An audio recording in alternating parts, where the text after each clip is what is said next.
video, we will show you how to safely install a fixed power supply to your onboard unit, ensuring a reliable connection for proper operation and to avoid fines.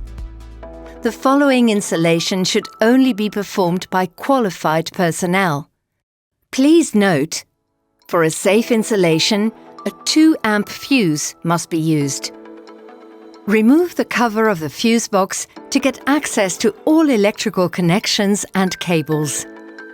Then, cut off the cigarette lighter plug attached to the original onboard unit cable and run the cable into the fuse box. Take care that the cable is out of the way. After that, pull the onboard unit cable through from up inside the fuse box at the back.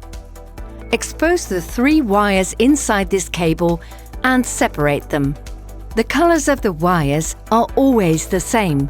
Black is ignition, brown is ground, and the plus wire is red. Other fixed insulation cables may have a blue wire instead of a red. Identify where the wire's connection points are in the fuse box by using the multimeter. All 3 wires of the cable must be properly hooked up to the respective connectors.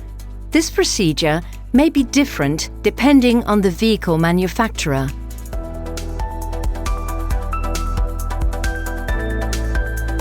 Secure the wires and cables neatly using tie wraps.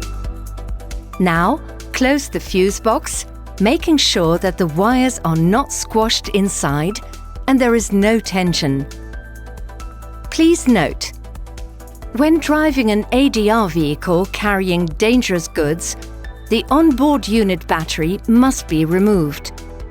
However, for all other vehicles, it must remain in the battery compartment. The instructions for fixed installation can also be found on our website.